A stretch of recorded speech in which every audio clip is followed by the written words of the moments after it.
সংগঠন করলে, রাজনীতি করলে শৃঙ্খলা থাকতো, আপনাদের দ্বারা মানুষ শিখবে, কর্মীরা শিখবে। আপনারা এখানে লোক নাই 50 জন, ফুল দিতে যে যেভাবে ধাক্কাধাক্কি করতেছেন তাতে তো মনে হইতেছে এখানে কয়েক হাজার হাজার লোক।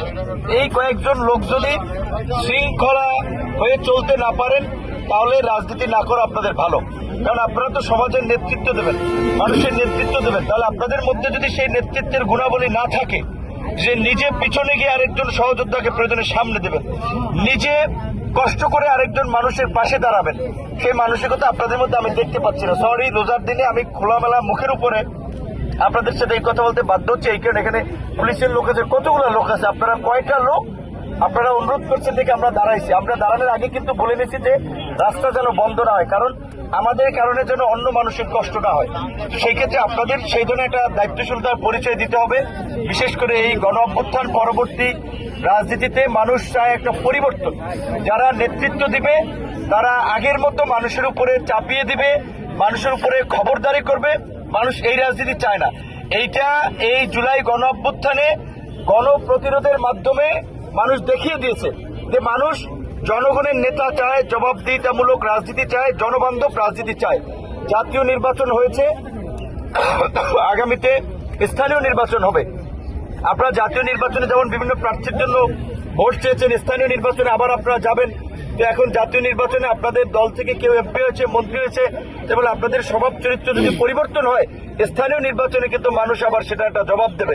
কাজেই আপনাদের প্রতি অনুরোধ থাকবে, আমরা জনগণের প্রতি যে জনগণের রাজনীতি করার জন্য একটা নতুন বাংলাদেশ বিনির্মাণ করার জন্য, যেখানে সকল নাগরিকরা দলমত নির্বিশেষে তাদের মর্যাদা এবং অধিকার নিয়ে বাস করবে, দেশে আইনের শাসন থাকবে, আইনের দৃষ্টিতে সকল নাগরিক সমান সুযোগ লাভ করবে, কোনো মানুষ আক্রান্ত হলে আইনের আশ্রয় লাভ করবে।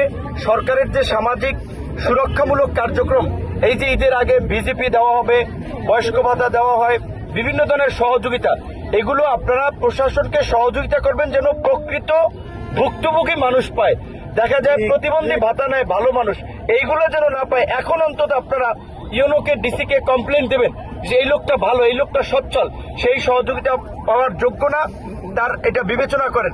এবং এই সরকারের যে, আমরা যেহেতু সরকারের সাথে আছি, কাজেই সরকারের চিন্তা ভাবনা হচ্ছে মানুষের জন্য কাজ করে মানুষের মন জয় করা, মানুষের সমর্থন ধরে রাখা। আপনারা দেখেছেন ইতিমধ্যেই সরকার প্রত্যেক উপজেলা ইউনোদের মাধ্যমে খাল খননের জন্য লিস্ট চেয়েছে। তো আপনাদের যদি চোখের দৃষ্টিতে থাকে যে এই খালটা খনন করলে এই এলাকার কৃষক উপকৃত হয়, ফসল উৎপাদন ভালো হবে, আপনারা সেটা ইউনোর কাছে তালিকা দেন যে এই খালটা আমাদের খনন করা দরকার। এই সরকার যেটা কমিটমেন্ট করেছে যে ফ্যামিলি কার্ড, মানে প্রত্যেক মানুষকে যে 2,000-2,500 টাকা করে সহায়তা করা, সেটা ইতিমধ্যে এই 10 মাস থেকে শুরু হবে। এই সরকার কমিটমেন্ট করেছে যে কৃষক কার্ড, সরকার তার কমিটমেন্ট অনুযায়ী মানুষের পাশে দাঁড়ানোর চেষ্টা করতেছে। সুতরাং আপনাদের আচরণ সেই রকম হতে হবে। আপনারা আজকে দাঁড়িয়েছেন রোদের মধ্যে কষ্ট করে, এটা আপনাদেরকে ধন্যবাদ জানাই। আর একটু শৃঙ্খল হতে হবে এবং একটু সুশৃঙ্খল ভাবেই কার্যক্রমগুলো করতে হবে, নাহলে তো মানুষ আপনাদের ডাকে আসবে না, মানুষ আপনাদেরকে সম্মান করবে না। তো ধন্যবাদ সকলকে। বিকাশ পেমেন্টে 10,000 টাকার বেশি অফার, শপিং চলছে তো।